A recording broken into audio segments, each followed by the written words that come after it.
So good evening students. आज हम class 10th का maths chapter number 2 polynomial discuss करेंगे। आज हम लोग देखेंगे पॉलिनोमियल किसे कहते हैं, ये कितने टाइप्स के होते हैं, बाइनोमियल क्या होते हैं, मोनोमियल क्या होते हैं, ट्राइनोमियल क्या होते हैं, डिग्री क्या होती है इसकी, कोफिशिएंट किसको कहते हैं, वेरिएबल किसको कहते हैं, एक्सपोनेंट किसको कहते हैं। ये सब चीज़ें आज हम लोग इस लेक्चर में देखने वाले हैं और कुछ क्वेश्चंस भी है जो कि हम लोग सॉल्व करेंगे। तो चलिए स्टार्ट करते हैं आज का लेक्चर। देखिए, जैसे कि हमारा चैप्टर का नाम क्या है, पोलिनोमियल। पोलिनोमियल, अब हमको देखना है कि इसका मीनिंग क्या है। पहले पोलिनोमियल, पोली का मतलब होता है मैनी और नोमियल का मतलब होता है टर्म्स, यानी ऐसी इक्वेशन जिसमें बहुत सारे टर्म्स रहेंगे उसको हम लोग पोलिनोमियल बोलेंगे। उसको हम लोग क्या बोलेंगे, पोलिनोमियल बोलेंगे। एक होता है मोनोमियल। मोनोमियल क्या होता है, जिसमें सिर्फ वन टर्म होती है, जिसमें वन टर्म होती है उसको बोलते हैं मोनोमियल। मोनो का मतलब होता है वन, बाई का मतलब होता है टू। तो अगर आपको मोनो लिखा हुआ दिखा है तो आपको समझना है कि वो वन टर्म वाला इक्वेशन होगा। जैसे कि एग्जांपल के लिए मैं कहूँ 3x, इसमें एक ही टर्म है तो इसको हम लोग बोलेंगे मोनोमियल। मैं कहूँ आप लोगों से 2x² y, अब इसमें एक ही टर्म है, ठीक है, तो इसको हम बोलेंगे मोनोमियल। जैसे मैं आप लोगों से कहूँ 5x⁻⁷, तो यह है मोनोमियल। जिनमें एक ही टर्म रहेगी उसको बोलेंगे हम मोनोमियल। अगर दो टर्म आ जाती है तो हम उसको बोलेंगे बाइनोमियल। एग्जाम्पल के लिए जैसे मैं कहूँ 3x+y, ये टर्म नंबर 1, ये टर्म नंबर 2, तो इसको हम लोग बोलेंगे बाइनोमियल। अगर मैं आप लोगों से कहूँ 3x² + 2y, इसमें भी दो टर्म है तो हम इसको बोलेंगे बाइनोमियल। इसका मतलब मोनोमियल का मतलब होता है एक ही टर्म हो इक्वेशन में, बाइनोमियल का मतलब होता है जिसमें दो टर्म हो, और अगर पोलिनोमियल लिखा है इसका मतलब उसमें बहुत सारी टर्म हो सकती है, एक से ज़्यादा टर्म हो सकती है। बाइनोमियल भी एक क्या है, पोलिनोमियल है। इसी तरीके से एक होता है ट्राइनोमियल। अब ट्राई का मतलब होता है कितना, 3। तो ट्राइनोमियल का मीनिंग होता है 3 टर्म, जिसमें 3 टर्म्स हो उसको बोलेंगे ट्राइनोमियल। एग्जाम्पल के लिए जैसे मैं आप लोगों से कहूँ 2x² + 2y + z, तो ये क्या है, एक ट्राइनोमियल है क्योंकि इसमें कितनी टर्म है, 3 टर्म्स है। अगर मैं कहूँ 3x + 3y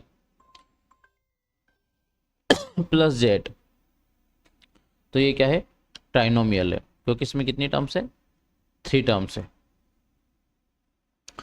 तो जिसमें 3 टर्म्स होगी उसको हम लोग क्या कहेंगे, ट्राइनोमियल।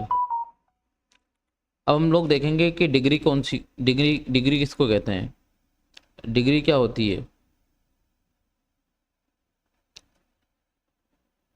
डिग्री किसको कहते हैं, डिग्री हम कहते हैं जिसमें हाईएस्ट पावर होती है उसको हम लोग डिग्री कहते हैं। Highest power of the equation, highest power of the equation को हम लोग क्या कहते हैं, डिग्री कहते हैं। जैसे मैंने आप लोगों को एक इक्वेशन लिख के दी, x⁴, x⁻3, 3x, 3 + 3x² + 1, तो इसकी हाईएस्ट पावर क्या हो सकती है, 4, और 4 को ही हम लोग क्या कहेंगे, इसकी डिग्री कहेंगे। क्या कहेंगे, डिग्री कहेंगे। तो इस इक्वेशन की हाईएस्ट पावर जो है उसी को हम लोग क्या कहेंगे, इसकी डिग्री कहेंगे। नेक्स्ट टर्म हमको सीखना है, कोफिशिएंट किसको कहते हैं। कोफिशिएंट किसको कहते हैं, फॉर एग्जांपल एक इक्वेशन है 2x² + x + 1, तो जो यहाँ पर x के मल्टीपल में लिखा हुआ है सबसे आगे, इसको हम बोलेंगे कोफिशिएंट। इसको हम क्या बोलेंगे, कोफिशिएंट। किसका कोफिशिएंट है ये, एक्स स्क्वायर का कोफिशिएंट है। एक्स स्क्वायर का कोफिशिएंट क्या है, 2। अगर मैं आपसे करूँ यहाँ एक्स का कोफिशिएंट क्या है तो 1, ठीक है। जो भी उसके सामने हम लोगों को दिख रहा है वो उसका कोफिशिएंट है। नेक्स्ट, इक्वेशन में वेरिएबल क्या होते हैं, वेरिएबल किसको कहते हैं। अगर एक इक्वेशन लिखी है 2x स्क्वायर एक्स प्लस 1, तो इसमें वेरिएबल किसको कहेंगे, इसमें वेरिएबल कहेंगे x को। एक्स स्क्वायर यहाँ पे क्या है, वेरिएबल है, ठीक है। वेरिएबल का मतलब क्या है, जिसका वैल्यू वेरी करता रहता है उसको हम लोग बोलते हैं वेरिएबल, ठीक है। इसका मतलब यहाँ पर हम इस x की जगह पर कुछ भी वैल्यू रख सकते हैं, तो इस इक्वेशन का जो आंसर है वो चेंज हो सकता है, इसलिए इसको हम लोग वेरिएबल कहेंगे। कोफिशिएंट, इसका जो मल्टीपल है, मल्टीप्लाई में लिखा हुआ है, उसको कोफिशिएंट कहेंगे। नेक्स्ट, कांस्टेंट किसको कहते हैं, देखिए इस इक्वेशन में कांस्टेंट किसको कहेंगे, कांस्टेंट यानी जिसकी वैल्यू चेंज नहीं होती है, जिसकी वैल्यू चेंज नहीं होती। तो यहाँ पे जो 1 लिखा हुआ है ये यहाँ पे कांस्टेंट है, क्या है, कांस्टेंट है, क्योंकि इसकी वैल्यू चेंज नहीं है, ये 1 ही है, इसकी जगह हम लोग और कुछ यहाँ पे पुट नहीं कर सकते हैं, ठीक है। एक्स की वैल्यू चेंज हो सकती है, इसको हम लोग वेरिएबल बोलेंगे, ठीक है। और एक्स के मल्टीप्लाई में जो लिखा हुआ है उस नंबर को हम लोग बोलेंगे कोफिशिएंट, ठीक है। तो आपको ध्यान रखना है, कांस्टेंट की वैल्यू चेंज नहीं होती है, वेरिएबल की वैल्यू चेंज हो जाती है, और कोफिशिएंट किसको कहते हैं, जो एक्स के मल्टीप्लाई में लिखा हुआ है, ठीक है। नेक्स्ट टर्म, लीनियर पॉलिनोमियल किसको कहते हैं, लीनियर पॉलिनोमियल किसको कहते हैं, लीनियर, एक बात समझिए, लीनियर का मतलब होता है क्या है, जिसकी डिग्री 1 हो, जिसकी डिग्री कितनी हो, 1 हो, मतलब इसकी हाईएस्ट पावर कितनी होगी, 1 होगी, उसको हम लोग बोलेंगे लीनियर पॉलिनोमियल या लीनियर इक्वेशन। जिसे x प्लस 1, इसमें x की पावर कितनी, हाईएस्ट 1, तो ये क्या है, लीनियर पॉलिनोमियल है। अगर मैं कहूँ आपसे y plus Z plus x, इसमें हाईएस्ट पावर कितनी है, तो 1 है, ठीक है। तो ये क्या है, लीनियर पॉलिनोमियल। इसका मतलब अगर किसी पॉलिनोमियल के हाईएस्ट पावर 1 है तो उसको हम लोग बोल देंगे लीनियर पॉलिनोमियल, लीनियर पॉलिनोमियल। अब लीनियर पॉलिनोमियल जो है टाइप्स, वो है डिग्री के बेसिस पर, डिग्री के बेसिस पर। स्टार्टिंग में हम लोगों ने जो पढ़े थे मोनोमियल, बाइनोमियल और ट्राइनोमियल, ये थे टर्म के हिसाब से कि कितनी टर्म है, अगर 1 टर्म है तो मोनोमियल, 2 टर्म है तो बाइनोमियल, अगर 3 टर्म है तो ट्राइनोमियल, अगर बहुत सारी टर्म है तो पॉलिनोमियल उसको बोलेंगे। फिर हम लोग अब पढ़ रहे हैं डिग्री के बेसिस पर पॉलिनोमियल। अगर एक टर्म है, अगर एक डिग्री है, सॉरी एक डिग्री है, डिग्री 1 है, तो हम लोग उसको बोलेंगे लीनियर पॉलिनोमियल। क्या बोलेंगे, लीनियर पॉलिनोमियल। फिर सेकेंड टाइप है डिग्री के बेसिस पर, वो है क्वाड्रेटिक पॉलिनोमियल। क्वाड्रेटिक पॉलिनोमियल किसको बोलते हैं, क्वाड्रेटिक पॉलिनोमियल उसको बोलते हैं जिसकी डिग्री 2 हो, जिसकी डिग्री 2 हो, जिसकी हाईएस्ट डिग्री 2 हो, उसको बोलेंगे क्वाड्रेटिक पॉलिनोमियल। एग्जाम्पल के लिए एक्स स्क्वायर प्लस वाई जैसे मैं कहूँ आप लोगों से, तो इसकी हाईएस्ट पावर कितनी है, 2 है, तो इसको बोलेंगे हम क्वाड्रेटिक पॉलिनोमियल। सेकेंड एग्जाम्पल अगर हम लोग ले, जैसे x square plus 2y plus 1 है, इसकी हाईएस्ट पावर कितनी है, इसकी हाईएस्ट पावर कितनी है, देखिए 2 है, यहाँ पे y की पावर 1 है, लेकिन हाईएस्ट पावर यहाँ पे कितनी है, 2 है, तो इसको बोलेंगे हम क्वाड्रेटिक पॉलिनोमियल। क्वाड्रेटिक पॉलिनोमियल उसे कहते हैं जिसकी डिग्री 2 हो। नेक्स्ट टाइप है डिग्री के बेसिस पर, वो है क्यूबिक पॉलिनोमियल। अगर पॉलिनोमियल की डिग्री, अगर पॉलिनोमियल की डिग्री यानी हाईएस्ट पावर अगर 3 है तो उसको बोलेंगे क्यूबिक पॉलिनोमियल। क्या बोलेंगे, cubic polynomial. For example x the power 3 2y plus 1, इसमें हाईएस्ट पावर कितनी है 3, तो इसको क्या बोलेंगे हम cubic polynomial, cubic polynomial. One more example 2x the power 3 plus y, इसमें हाईएस्ट पावर कितनी है 3, तो इसको हम लोग क्या बोलेंगे क्यूबिक पोलिनोमियल, क्यूबिक पोलिनोमियल बोलेंगे। ठीक है, तो ये हो गया डिग्री के बेसिस पर, डिग्री के बेसिस पर पोलिनोमियल। तो स्टूडेंट हम लोगों ने स्टार्ट कहाँ से किया था, हमने स्टार्ट किया था मोनोमियल से। मोनोमियल यानी ये टर्म के बेसिस पर। ठीक है, मोनोमियल एक टर्म है तो मोनोमियल कहेंगे, बाइनोमियल अगर 2 टर्म है तो बाइनोमियल कहेंगे, अगर 3 टर्म है तो उसको बोलेंगे ट्राइनोमियल। ठीक है, ये टर्म के बेसिस पे। फिर हम लोगों ने देखा डिग्री किसे कहते हैं, डिग्री कहते हैं highest power of variable, variable की सबसे हाईएस्ट पावर को हम लोग डिग्री कहते हैं। कोफिशिएंट किसको कहते हैं, जो वेरिएबल के मल्टीपल में लिखा हुआ है उसको बोलेंगे उसका कोफिशिएंट। ठीक है, सो एक्स स्क्वायर का कोफिशिएंट क्या है यहाँ पर 2 है। फिर हम लोगों ने देखा वेरिएबल किसे कहते हैं, वेरिएबल कहते हैं जिसकी वैल्यू चेंज हो जाती है। यहाँ पे एक्स का मान हम लोग कुछ भी रख सकते हैं और इसकी वैल्यू चेंज हो जाएगी, इसलिए इसको बोलेंगे वेरिएबल। ठीक है, इसकी एक्स की वैल्यू यहाँ पे कुछ पुट करने पर इस इक्वेशन का वैल्यू पूरा आंसर जो है वो चेंज हो जाएगा, इसलिए एक्स को यहाँ पे बोलेंगे वेरिएबल। कांस्टेंट किसको कहते हैं, कांस्टेंट वैल्यू उसको कहते हैं जो कभी चेंज नहीं होती, जैसे इसमें ये 1, इसको हम कांस्टेंट कहेंगे। जो नंबर्स होते हैं बिना एक्स के वाई के उसको बोलते हैं कोफिशिएंट। फिर हम लोगों ने देखा डिग्री के बेसिस पर पोलिनोमियल, लीनियर पोलिनोमियल जिसमें डिग्री 1 हो, क्वाड्रेटिक पोलिनोमियल जिसमें डिग्री 2 हो, और क्यूबिक पोलिनोमियल जिसमें डिग्री 3 हो। और चीज़ें हम लोग इसमें देखते हैं,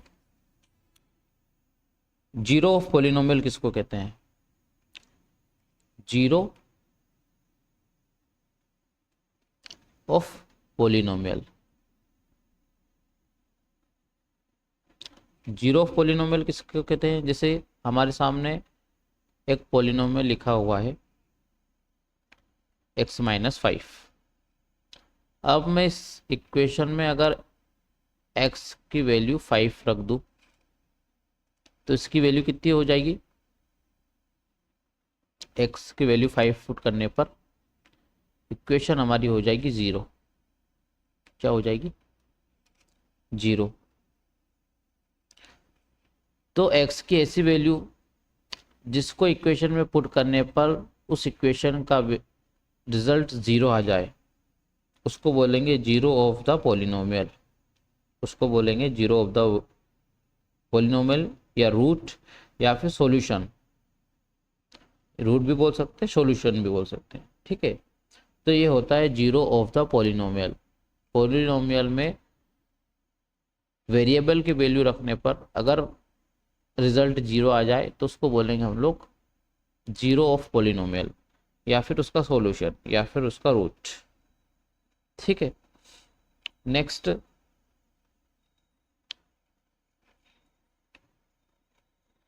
एक सेकेंड, अब देखिए ग्राफ ऑफ पोलिनोमियल। एक चीज और हम लोग समझेंगे ग्राफ क्या होता है पोलिनोमियल का। जैसे लीनियर पोलिनोमियल है,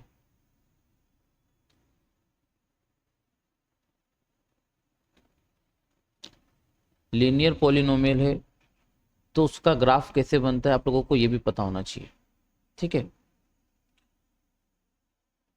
जैसे अभी हम लोगों ने देखा था p x x equal to 5, इसमें हम लोगों ने इसका 0 निकाला था, क्या था वो x इक्वल टू 5, इसका 0 आया था 5। अब मैं इस इक्वेशन में y की वैल्यू अगर निकालूं, अगर मुझे y की वैल्यू निकालनी है तो x के जो जो वैल्यूज़ हम लोग यहाँ पे पुट करेंगे जिससे y की वैल्यू आएगी वो देखिए कैसे निकालेंगे हम लोग। जैसे हम लोगों ने x की वैल्यू 0 रखी तो हमारा y पे आंसर क्या हो जाएगा -5। कैसे? इस इक्वेशन में x की वैल्यू 0 पुट करने पर क्या मिलेगा हम लोगों को? -5। अगर मैं x की वैल्यू 5 रखूं तो मुझे क्या मिलने वाला है? 0। क्या मिलने वाला है? तो x का मान रखने पर y की क्या क्या वैल्यू आ गई? -5 और 0। अब हमको इसका ग्राफ बनाना है। अगर हम लोगों को इसका ग्राफ बनाना है तो हमें लेना है x एक्सिस और y एक्सिस। x एक्सिस और y एक्सिस। अब हमको इसका ग्राफ ड्रॉ करना है तो देखिए x की वैल्यू अगर 0 है, x की वैल्यू क्या है? 0 और 5। x की अगर वैल्यू 0 है तो y की वैल्यू कितनी है? 5। और x की वैल्यू अगर 5 है तो y की वैल्यू कितनी है? 0। तो इसका ग्राफ कैसे बनेगा? इस तरीके से, यानी कि x5 y0 और x0 y-5। यहाँ पे 0 है, ये 1 2 3 4 5 -5 1 0 1 2 3 4 5 x5, ये x की वैल्यू है, ये y की वैल्यू है, यहाँ पर x की वैल्यू है, ये y की वैल्यू है। ठीक है, इसका मतलब अगर x 0 है, x को अगर मैं 0 रखूँगा तो y कहाँ पे बनाना है हमको? -5 पे। ठीक है, और अगर x की वैल्यू में 5 रखूँ तो y कहाँ पे बनेगा? 0 पे। तो इसका ग्राफ किस तरीके से बन रहा है? इस तरीके से। इसका मतलब क्या हुआ कि लीनियर पॉलिनोमियल का जो 0 है वो 1 ही होता है। कितना होता है? 1 होता है। इसका मतलब लीनियर पॉलिनोमियल का जो सॉल्यूशन है वो कितना निकल के आता है? 1 सॉल्यूशन निकल के आता है। और ये x को सिर्फ एक ही बार कट करता है, x को एक ही बार कट कर सकता है। ठीक है, और y को एक ही बार कट कर सकता है। x एक्सिस को एक ही बार कट करेगा तो उसको बोलेंगे लीनियर पॉलिनोमियल। लीनियर पॉलिनोमियल का सॉल्यूशन हमेशा 1 होता है, इसलिए ये x को एक ही बार कट करता है। नेक्स्ट, अब जैसे कि हम लोग देखें क्वाड्रेटिक पॉलिनोमियल, उसका ग्राफ कैसे बनेगा? क्वाड्रेटिक पॉलिनोमियल, तो क्वाड्रेटिक पॉलिनोमियल जो है वो x को 2 बार कट करता है। कितनी बार? 2 बार। एक यहाँ पर, एक यहाँ पर, कैसे भी आप बना लो। क्वाड्रेटिक पॉलिनोमियल जो है x को 2 बार कट करता है। इसका मतलब उसके सॉल्यूशन कितने होते हैं? हमेशा 2 सॉल्यूशंस होते हैं, या फिर उसका सॉल्यूशन हो सकता है 0 या फिर 1। इसका मतलब हाईएस्ट उसके सॉल्यूशन हो सकते हैं 2, या फिर 1 हो सकता है, या फिर 0 हो सकता है। ठीक है, इससे पहले हमने लीनियर का पढ़ा था, तो लीनियर के क्या सॉल्यूशन हो सकते हैं? हाईएस्ट 1। नेक्स्ट, अगर क्यूबिक पॉलिनोमियल है, अगर क्यूबिक पॉलिनोमियल है तो उसके 3 सॉल्यूशन हो सकते हैं। 3, हाईएस्ट 3 हो सकते हैं, या 2 हो सकते हैं, या 1, या फिर 0। उसका ग्राफ कैसे बन सकता है? ऐसे बन सकता है। वो x को कितनी बार कट करेगा? 3 टाइम कट करेगा। ठीक है, इस तरीके से।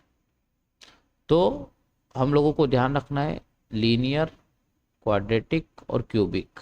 लीनियर में हाईएस्ट सॉल्यूशन 1, क्यूबिक में, क्वाड्रेटिक में 2 और क्यूबिक में 3, या फिर 0 1 0 2 1 0।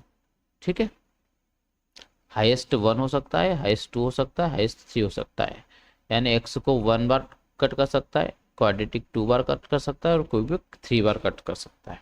ये बात आप लोगों को ध्यान रखनी है, ज़्यादा इसकी डीप में नहीं जाएंगे हम लोग। ठीक है, इतनी चीज़ आप लोगों को भी ध्यान रखनी है। नेक्स्ट कुछ क्वेश्चंस करके देखते हैं। जैसे कि कोई सा पॉलिनोमियल लिखा हुआ है एक्स स्क्वायर प्लस 4x और 4। मैं आपसे कहूँ कि इसका सॉल्यूशन आप लोगों को करना है, x की वैल्यू आपको फाइंड आउट करनी है। तो आप लोग इसको कैसे सोल्व करेंगे वो अब हम लोग सीखेंगे। ठीक है, सबसे पहले हम लोगों को क्या करना है, जो मिडिल टर्म है इसको इस टाइप से डिवाइड करना है कि इन दोनों टर्म का वो मल्टीपल हो। इट मीन्स अगर यहाँ पे हम मान लें कि 1 लिखा हुआ है तो इन दोनों का मल्टीप्लिकेशन कितना आएगा 4।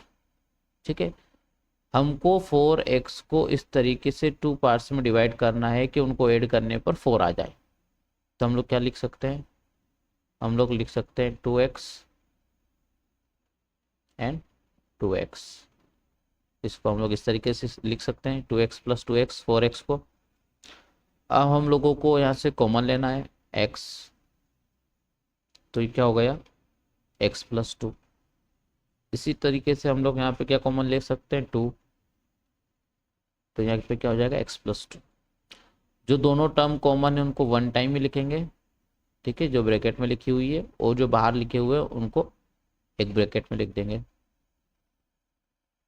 ठीक है, दोनों टर्म को 0 के इक्वल करने पर सॉल्यूशन क्या आएगा -2, और इस वाली टर्म को भी 0 के इक्वल करने पर आंसर क्या आएगा -2। तो x की वैल्यू कितनी आ रही है -2 एंड -2। ठीक है, तो ये इसके सॉल्यूशन हो गए। सेकंड एक और एग्जांपल लेते हैं, जैसे 2x square plus 5x plus 3। अगर हम लोगों को इसको सोल्व करना है तो कैसे करेंगे, हम इस 5 को डिवाइड करेंगे, इस तरीके से डिवाइड करेंगे दो टर्म में कि इन दोनों का मल्टीपल आ जाए। इन दोनों का मल्टीप्लाई कितना आ रहा है 6। ठीक है, तो 2x स्क्वायर और लास्ट में लिखा हुआ है 3। अब हम लोगों को 5 को 2 टर्म्स में तोड़ना है, तो 3x और 2x में हम लोग इसको तोड़ सकते हैं। ठीक है, अब हम लोगों को यहाँ पे क्या करना है, कॉमन लेना है। तो क्या कॉमन आ सकता है इन टर्म्स में से x, तो यहाँ हो गया 2x प्लस 3। ठीक है, और यहाँ क्या हो गया 1 कॉमन 2x प्लस 3। ठीक है, दोनों टर्म में से कॉमन टर्म कौन सी है 2x प्लस 3, और जो बाहर की टर्म है वो है 1 प्लस x प्लस 1। 0 के इक्वल करेंगे हम लोग तो आंसर क्या आएगा 2x प्लस 3 इक्वल टू 0। अगर हम लोग करते हैं तो आंसर हमारा हम लोगों का आएगा -3/2। ठीक है, और इसका आंसर हम लोगों का आएगा -1। कैसे, x प्लस 1 इक्वल टू 0 करने पर कितना आ जाएगा x इक्वल टू -1। तो हम लोगों के सॉल्यूशन क्या है -3/2 और -1। नेक्स्ट कुछ और क्वेश्चन प्रैक्टिस कर लेते हैं। X square plus 10x plus 21। क्या करेंगे 10x को दो टर्म में इस तरीके से तोड़ेंगे कि इन दोनों का मल्टीपल आ जाए। यहाँ पे क्या है कुछ नहीं है तो 1 मान लो, मतलब 21 आना चाहिए हमको। 10x को ऐसे तोड़ना है, तो हम लोग किसे तोड़ सकते हैं 7 और 3 में। 7 3 जा 21। ठीक है, क्या कॉमन लेंगे हम लोग x, तो x प्लस 7 और 3, तो x plus 7। x plus 7 x plus 7 common ले लिया तो एक ही टर्म बची, और x प्लस 3। x प्लस 3 को 0 के इक्वल करेंगे तो क्या आएगा बेटा आंसर -3, और x प्लस 7 को अगर हम लोग 0 के इक्वल करेंगे तो क्या आएगा बेटा आंसर -7। तो हम लोगों का आंसर क्या है -3 और -7।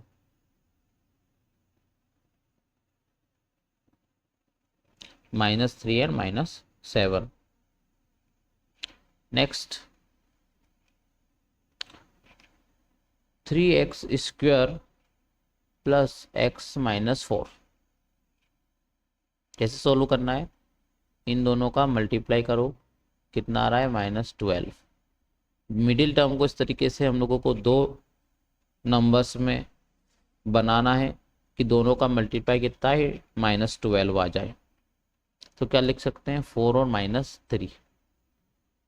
ठीक है, तो 4x -3x। ठीक है, और 4x में से 3x जाएंगे तो x ही बचेगा। तो हम लोग इसको इस तरीके से तोड़ सकते हैं।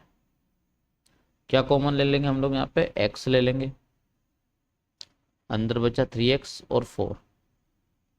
यहाँ से क्या कॉमन आ जाएगा? 1।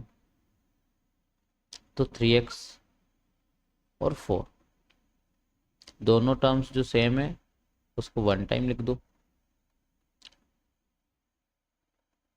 और इन दोनों का एक अलग टर्म बना दो। ठीक है, अब 3x + 4 = 0 करेंगे तो x की वैल्यू कितनी आ जाएगी बेटा? -4/3। और x -1 को अगर हम लोग 0 के इक्वल करेंगे तो x की वैल्यू कितनी आ जाएगी? 1। इसका मतलब हमारा आंसर क्या आया? -4/3 और x का 1। ठीक है, -4/3 एंड 1। तो इस तरीके से हम लोगों को क्या करना है? क्वेश्चंस को सोल्व करना है, जीरो फाइंड आउट करना है। हम लोग इसको ये भी बोल सकते हैं, जीरो फाइंड आउट करना। ठीक है, तो हम लोग जीरो फाइंड आउट कर रहे हैं या सॉल्यूशन निकाल रहे हैं। 3x² -7x + 4। अगर हमको इसकी x की वैल्यू निकालनी है या जीरोस निकालने हैं तो हम लोग कैसे करेंगे? तो 4 और 3 दोनों का मल्टीप्लाई कितना आ रहा है? 12। मतलब 7 को इस तरीके से टू टर्म्स में तोड़ना है कि हम लोगों का 7 जो है वो 12 भी बनाए और 7 भी बनाए, दोनों टर्म्स। ठीक है, तो मैंने इसको कर दिया -4x और -3x। 7 को तोड़ दिया मैंने, और 4 और 3 कितने हो जाएंगे? -7। ठीक है, तो हमारी इक्वेशन अब ऐसी हो गई। अब हम लोगों को यहाँ से क्या करना है? टर्म्स बनानी है। क्या क्या कॉमन आ सकता है? x,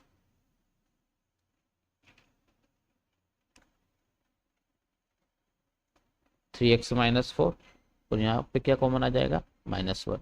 ठीक है, तो हम लोगों की इक्वेशन अब कैसी हो गई है? ऐसी हो गई है। जो कॉमन टर्म्स है उसको एक ही टाइम लिखेंगे, और जो दूसरी टर्म बन रही है उसको ब्रैकेट में लिखेंगे। 3x -4 = 0 करेंगे तो x की वैल्यू क्या आ जाएगी बेटा? 4/3। और x -1 को 0 के इक्वल करेंगे तो x की वैल्यू क्या आ जाएगी बेटा? 1। इसका मतलब हमारे दो सॉल्यूशन क्या है? 4/3 और 1। नेक्स्ट क्वेश्चन देखो, एक और प्रैक्टिस कर लेते हैं हम लोग। 6x² 1x, या x में कह लूँ, तो लिखा हुआ है 5। क्या करना है? 6 और 5 का मल्टीप्लाई करो, कितना आ रहा है? 30। हमको 1x को इस तरीके से तोड़ना है कि हमारा मल्टीप्लिकेशन, उन दो नंबर्स का मल्टीप्लिकेशन 30 आए और उनको जोड़े घटाए तो 1 आए, -1x आए। तो वो नंबर क्या हो सकते हैं? 6 और 5 हो सकते हैं। तो अगर मैं माइनस का 6 ले लूँ और प्लस का 5 ले लूँ तो वो 30 भी हो जाएगा, माइनस का 30 हो जाएगा, और -6 में से +5 को घटाएंगे तो -x भी बचेगा। ठीक है, तो ये हमारी इक्वेशन बन गई। फिर हम लोगों ने क्या किया? यहाँ से 6x इसमें से कॉमन ले लेते हैं, तो अंदर क्या बचेगा? x -1, और इधर भी x -1 अगर बचे तो बाहर क्या हो जाएगा? +5। ठीक है, यहाँ से 5 कॉमन आ गया तो बचा x, और यहाँ पे इसका मल्टीप्लाई 1, और यहाँ पे 6x कॉमन आ गया तो 1, यहाँ पे x बच गया, और यहाँ पे क्या बच गया? -1।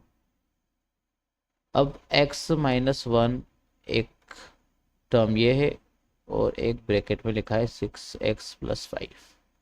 एक्स माइनस वन को 0 के इक्वल करेंगे तो एक्स की वैल्यू कितनी आ जाएगी 1, और 6x+5 को 0 के इक्वल करेंगे तो वैल्यू कितनी हो जाएगी इसकी -5/6।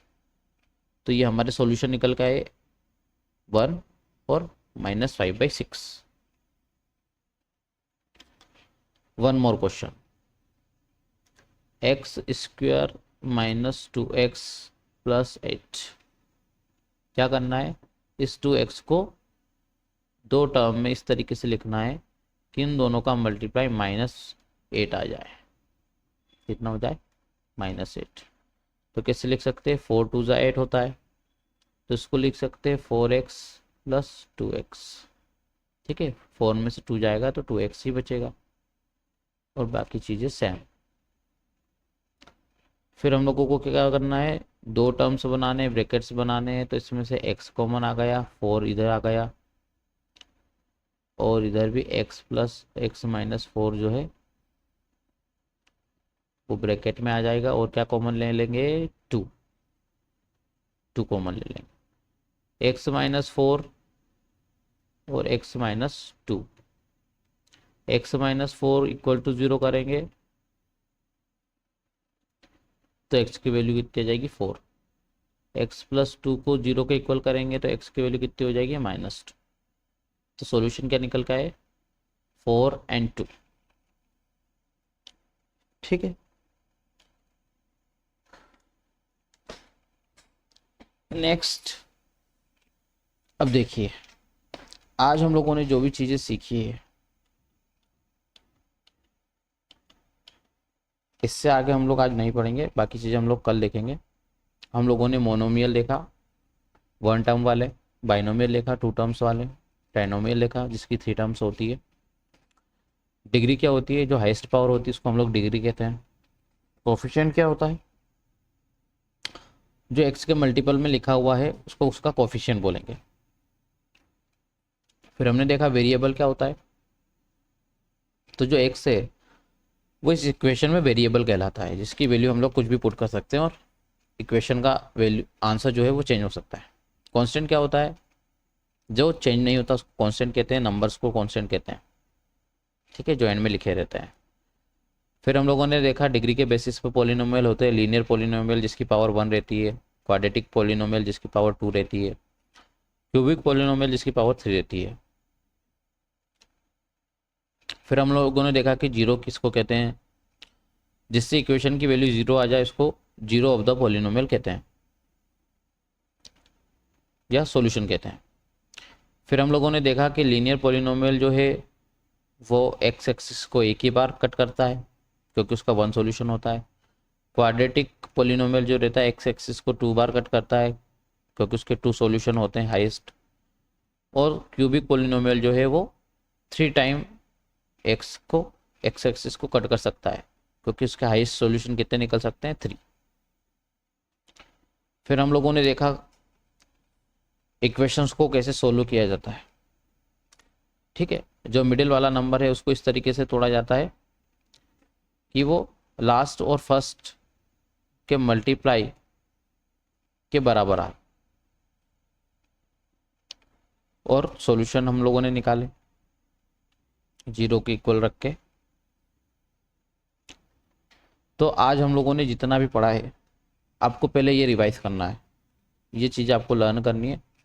उसके बाद हम लोग नेक्स्ट क्लास में कुछ और क्वेश्चन से देखेंगे, जीरो फाइंड आउट कैसे किया जाता है वो सीखेंगे। ठीक है, सॉल्यूशंस कैसे निकाले जाते हैं वो सीखेंगे। फिर जो रूट्स होते हैं वो क्या होते हैं, अल्फ़ा और बीटा को रूट्स कहते हैं। रूट का जो सम होता है वो क्या होता है, रूट का जो मल्टीप्लिकेशन होता है वो क्या होता है, ये सब चीज़ें हम लोग नेक्स्ट क्लास में देखेंगे। So thank you very much for watching this. I hope आप लोगों को चीज़ें क्लियर हो होगी और आप लोगों को इसकी प्रैक्टिस करना है। इसके बाद ही नेक्स्ट क्लास जो है वो आप लोगों को देखना है। Thank you very much.